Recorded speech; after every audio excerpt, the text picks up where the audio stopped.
Welcome to انٹیلیکچوئلز avenue. آج ہم دا cherry orchard کے سیکنڈ ایکٹ کو ڈسکس کریں گے۔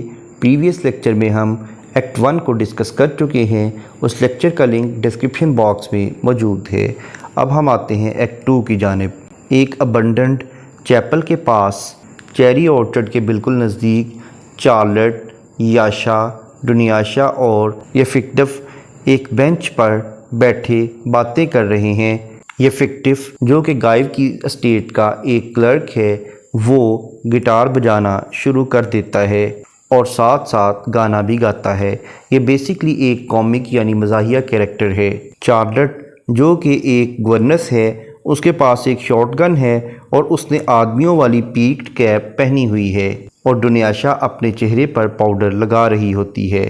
چارلٹ وہاں موجود تمام لوگوں کو اپنی زندگی کے بارے میں بتانا شروع کر دیتی ہے کہ کس طرح سے اسے اپنے پیرنٹس کے ساتھ سرکس کے ٹرکس دکھانے کے لیے ایک جگہ سے دوسری جگہ گھومنا پھرنا پڑتا تھا، اور اس کے پیرنٹس کی ڈیتھ کے بعد ایک جرمن خاتون اسے اپنے ساتھ لے گئی۔ اس نے اس کی تعلیم و تربیت کا انتظام کیا۔ وہ اس بات کو بھی تسلیم کرتی ہے کہ اس کے ماں باپ کی شادی کبھی بھی نہیں ہوئی تھی، یعنی وہ ایک اللیجیٹیمیٹ بچی تھی۔ یفکٹف مینڈولین پر ایک غمگین سا گانا بجانا شروع کر دیتا ہے۔ وہاں بیٹھے تمام لوگ یاشا کے بارے میں گفتگو کرتے ہیں کہ وہ ایک خوش قسمت شخص ہے کیونکہ اسے رشیا سے فرانس جانے کا موقع ملا ہے۔ یفکٹف کہتا ہے کہ اگرچہ اس نے زندگی میں بہت سی کتابیں پڑھی ہیں، لیکن پھر بھی وہ اپنی زندگی کے فیصلے نہیں کر سکتا۔ اس کے بعد وہ سب کو اپنا ریوالور دکھاتا ہے۔ یفکٹف کی سٹوپڈ حرکتوں کی وجہ سے چارلٹ وہاں سے چلی جاتی ہے۔ اس کے جانے کے بعد یفکٹف ڈونیاشا کے ساتھ بات کرنے کی کوشش کرتا ہے۔ وہ کہتا ہے کہ شاید وہ اپنے آپ کو شوٹ کر لے۔ اس کے جانے کے بعد ڈونیاشا کو اس بات کی بہت فکر ہوتی ہے کہ کہیں وہ سچ میں سوئسائڈ اٹیمپٹ نہ کر لے۔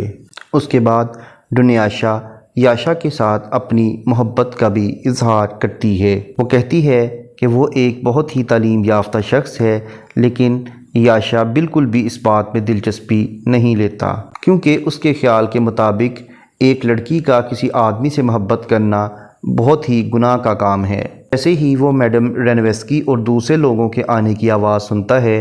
وہ اسے کہتا ہے کہ وہ یہاں سے چلی جائے اور وہ انہیں کہے گا کہ وہ نہانے کے لیے دریا پر گئی ہوئی ہے۔ اصل میں وہ اس بات سے ڈرتا ہے کہ انہیں اکٹھے باتیں کرتے ہوئے کوئی دیکھ نہ لے۔ اس کے بعد رینویسکی، گائیو اور لوفاخن داخل ہوتے ہیں۔ لوفاخن انہیں بتاتا ہے کہ ایک بہت امیر شخص ہے جس کا نام ڈیری گینو ہے، وہ اس پراپرٹی کو خریدنے میں انٹرسٹ شو کر رہا ہے۔ گائیو بھی ایک دیہات میں ایک عورت کے بارے میں بتاتا ہے جس کا نام یروسلاول ہے اور وہ بھی اسے رقم بھیجے گی۔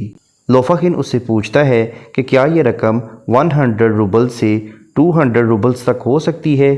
تو جواب میں گائیو کہتا ہے کہ نہیں، یہ 15,000 روبلز تک ہو سکتی ہے۔ یہ بات سن کر رینویسکی کہتی ہے کہ اس طرح سے چیری آرچرڈ کو ختم کر کے یہاں پر فلیٹس بنانے کا آئیڈیا بالکل ہی ولگر ہے۔ لوفاخن کو یہ بات سن کر بہت غصہ آتا ہے کیونکہ اس بات میں وہ اپنی انسلٹ فیل کرتا ہے اور وہ ان دونوں کو سکیٹر برینڈ کہہ کر چلا جاتا ہے۔ لوفاخن جانے لگتا ہے تو رینویسکی اسے روک لیتی ہے اور اسے کہتی ہے کہ اس نے اور اس کے بھائی یعنی گائیو نے بہت سے گناہ کیے ہیں۔ لوفاخن پوچھتا ہے کہ وہ کون سے گناہ ان سے سرزد ہو گئے ہیں۔ اس پر رینویسکی کو وہ کہانی یاد آ جاتی ہے کہ جب وہ 5 برس پہلے فرانس کے لیے روانہ ہوئی تھی اور اس کا مینٹن میں ایک ولا تھا، اور اپنے ہسبینڈ کی ڈیتھ کے بعد وہاں جا کر اسے ایک شخص سے محبت ہو گئی اور اس شخص کے ساتھ اس کے غلط تعلقات بن گئے تھے، اور پچھلے سال اس شخص نے اسے مینٹن والے ولا کو فروخت کرنے کا بھی کہا تھا، لیکن جب یہ نہ مانی تو اس نے اس سے یہ ولا ہتھیا لیا تھا۔ اس کی تمام دولت اس سے چھیننے کے بعد وہ کسی دوسری عورت کے ساتھ غلط تعلقات میں بندھ گیا تھا، اور اب پیرس سے وہ اسے ٹیلی گرام بھیج رہا ہے جن میں وہ اس سے معافی مانگ رہا ہے اور اسے دوبارہ پیرس آنے کا کہہ رہا ہے۔ اس کے بعد رینویسکی لوفاخن سے کہتی ہے کہ وہ واریا کے ساتھ شادی کیوں نہیں کر سکتا۔ اس کے بعد گائیو کہتا ہے کہ اسے بینک سے ایک جاب کی آفر ہو رہی ہے، لیکن میڈم رینویسکی کہتی ہے کہ وہ اس جاب سے ریفیوز کر دے کیونکہ وہ کام کرنے کے لیے بنا ہی نہیں ہے۔ اس کے بعد ایک 87 سالہ ملازم جس کا نام فرس ہے وہ داخل ہوتا ہے اور کہتا ہے کہ آزادی سے پہلے کی چیزیں بہت اچھی ہوتی تھیں، اور لافاخن جو کہ سلیوز کا بیٹا ہے وہ بھی اس بات پر ایگری کرتا ہے۔ اس کے بعد پیٹر ٹرمفو آتا ہے اور وہ دونوں ٹرمفو کی 15ویں سالگرہ کے بارے میں باتیں کرتے ہیں۔ اس کے بعد ٹرمفو لوفاخن سے کہتا ہے کہ اب وہ بہت جلد ایک ملینئر بننے والا ہے، یعنی بہت ریچ آدمی بن جائے گا۔ اس کے بعد ٹرمفو اپنے پولیٹیکل آئیڈیاز بیان کرتا ہے۔ اس کے بعد میڈم رینویسکی ایک بہت بڑی پارٹی ارینج کرتی ہے جس میں وہ تمام لوگوں کو انوائٹ کرتی ہے۔ اچانک وہاں ایک شرابی شخص آ جاتا ہے اور میڈم رینویسکی اسے گولڈ کے سکے دے دیتی ہے، یعنی ایک طرف تو اس کی تمام پراپرٹی آکشن ہونے جا رہی ہے، لیکن اس کے باوجود اس کی عیاشی ختم نہیں ہوئی، حتیٰ کہ وہ شرابی فقیروں کو گولڈ کے کوئنز دینے سے بھی اوائڈ نہیں کرتی۔ اس کے بعد ٹرمفو اور آنیا اپنے کلوز ریلیشن شپ کے بارے میں گفتگو شروع کر دیتے ہیں۔ اس کے بعد یہ دونوں جنگل کی طرف چلے جاتے ہیں اور وہاں ایک دوسرے سے پیار بھری باتیں کرتے ہیں۔ یہاں پر ایکٹ 2 کمپلیٹ ہو جاتا ہے۔ تھرڈ ایکٹ میں 22 اگست یعنی آکشن کے دن کا منظر پیش کیا گیا ہے۔ ہر کوئی ڈانس پارٹی میں موجود ہے جو کہ میڈم رینویسکی نے ارینج کی ہے۔ پسچک بھی بہت پریشان دکھائی دیتا ہے کیونکہ اس نے 310 روبلز بینک کی مورگیج فی پے کرنی ہے، جبکہ اس کے پاس صرف اور صرف 130 روبلز ہیں۔ وہ بھی اسے گم ہو جاتے ہیں جس سے وہ بہت پریشان ہوتا ہے۔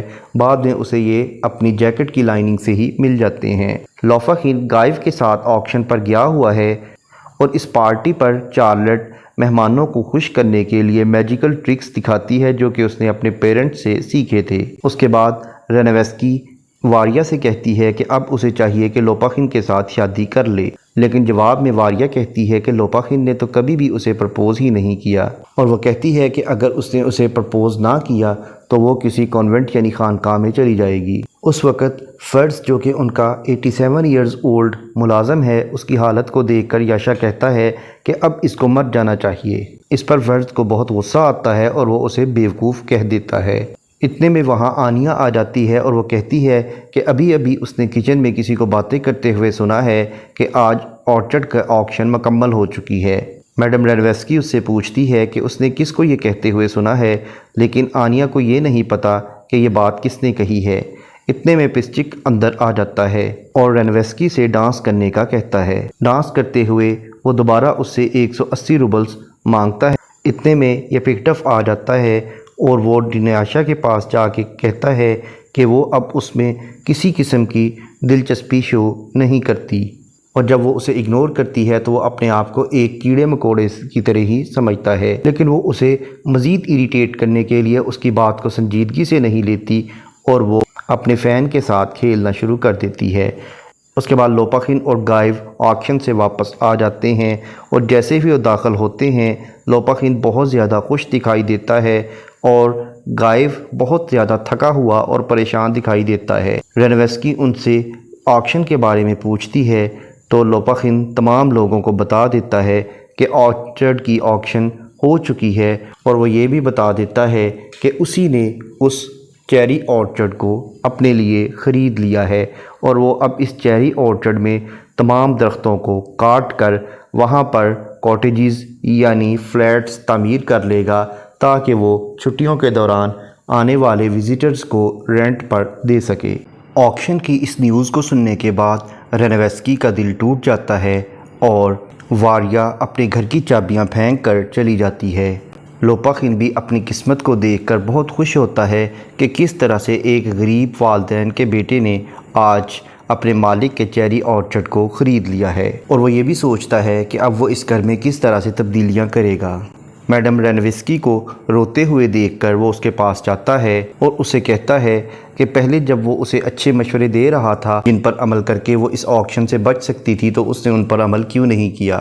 اس کے بعد آنیا اپنی ماں کو تسلی دیتی ہے کہ وہ اس سے بہت محبت کرتی ہے اور کچھ نہیں ہوتا اگر چیری آرچرڈ ان سے چھن گیا ہے، لیکن ابھی ان کے پاس باقی زندگی پڑی ہے جس کو وہ انجوائے کر کے جی سکتے ہیں، اور وہ کہتی ہے کہ اب وہ اس سے بہتر چیری آرچرڈ اگائیں گے اور جس میں وہ ہمیشہ مسکراتے ہوئے چہروں کے ساتھ رہیں گے۔ ایکٹ 4 میں اکتوبر کا مہینہ دکھایا گیا ہے، اس کر کے تمام افراد اب جانے کی تیاری کر رہے ہیں۔ اور سارے کا سارا سامان ایک کونے میں جمع کر دیا گیا ہے۔ چیری اورچرڈ کے درخت کاٹے جا رہے ہیں جس کی آواز انہیں سنائی دے رہی ہے۔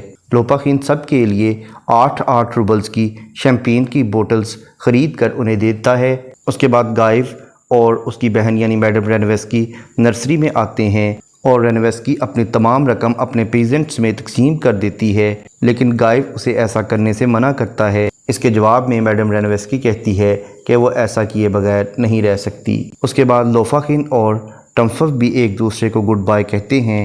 لوفاخین ٹرمفف کو 40,000 روبلز کا لون بھی آفر کرتا ہے تاکہ وہ 3,000 ایکڑز کی لینڈ لے کر وہاں پر پاپیز کے درخت اگا سکے، لیکن ٹرمفف لوفاخین کی اس آفر کو ریفیوز کر دیتا ہے کیونکہ وہ کہتا ہے کہ وہ ایک آزاد آدمی ہے۔ آنیا آتی ہے اور لوفاخین سے کہتی ہے کہ میڈم رینویسکی کہتی ہیں کہ کم از کم جب تک وہ اس گھر میں موجود ہیں درختوں کی کٹنگ کو روک دیا جائے، ان کے جانے کے بعد یہ عمل دوبارہ سے شروع کر دیا جائے۔ اس پر لوپاخین مان جاتا ہے۔ بعد آنیا حیران ہوتی ہے کہ فرڈز کی طبیعت بہت خراب تھی، ابھی تک اسے کوئی بھی ہاسپٹل نہیں لے کر گیا۔ یہ پکٹف جو کہ ایک کلرک ہے وہ کہتا ہے کہ فرڈز کی عمر اب اتنی زیادہ ہو گئی ہے کہ اسے مر جانا چاہیے۔ میڈم رینویسکی یاشا کے ساتھ دوبارہ پیرس جانے کا سوچتی ہے اور میڈم رینویسکی کے بھائی گائیو کو بھی لوکل ٹاؤن کے ایک بینک میں جاب مل جاتی ہے۔ آنیا اسکول جانا شروع کر دیتی ہے اور چارلٹ بھی وہاں سے تو چلی جاتی ہے لیکن اسے یہ نہیں پتا کہ اس نے کہاں جانا ہے۔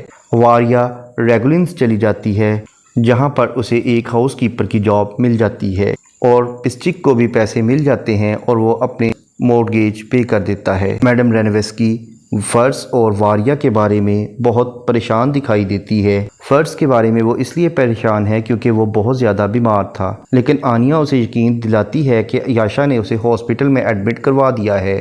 اس سے میڈم رینویسکی مطمئن ہو جاتی ہے۔ واریا کے بارے میں وہ اس لیے پریشان ہے کہ وہ کہیں ڈپریشن میں نہ چلی جائے اور وہ لوپاخین سے پوچھتی ہے کہ وہ واریا کو کب پرپوز کر رہا ہے، لیکن وہ کہتا ہے کہ وہ کبھی بھی نہیں کرے گا، لیکن اس کے انسسٹ کرنے پر وہ مان جاتا ہے۔ ٹرمفف اور آنیا بھی وہاں سے چلے جاتے ہیں اور اپنی پرانی زندگی کو گڈ بائی کہہ دیتے ہیں۔ رینویسکی اپنے بھائی گائیو سے گلے ملتی ہے اور اس کے بعد وہ روتے ہوئے ایک دوسرے سے جدا ہو جاتے ہیں اور آخری مرتبہ اپنے چیری اورچرڈ کی طرف دیکھتے ہیں جہاں انہوں نے اپنا بچپن گزارا تھا۔ یہاں سے جاتے ہوئے میڈم رینویسکی بھی یہی پلان کرتی ہے کہ وہ یاشا کے ساتھ واپس پیرس جا کر اپنے لور کو تلاش کرے گی۔ لوپاخین یہ پلان کرتا ہے کہ وہ گرمیوں کا موسم خارکو میں گزارے گا۔ اگرچہ لوپاخین نے میڈم رینویسکی کو مطمئن کرنے کے لیے یہ کہہ دیا تھا کہ وہ واریا کو پرپوز کرے گا، لیکن وہ کبھی بھی اسے پرپوز نہیں کرتا۔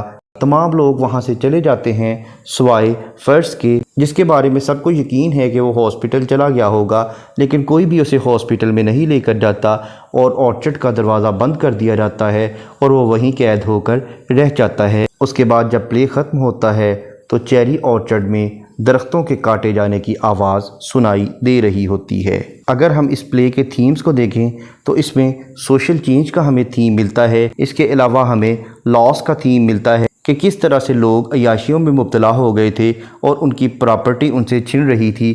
اس کے علاوہ گریف کا ہمیں تھیم ملتا ہے، لوگوں کے غموں کا تھیم ملتا ہے اور کلاس کا تھیم ملتا ہے، یعنی امیروں اور غریبوں کے درمیان جو کلاس ڈیفرنس تھا اس کا تھیم ملتا ہے۔ اس کے علاوہ ہمیں لو کا تھیم ملتا ہے، اس کے علاوہ سیلفشنس اور سٹرگل کا تھیم ملتا ہے اور ٹریڈیشنل اور ماڈرن لائف کے کمپیریزن کا تھیم بھی ہمیں ملتا ہے۔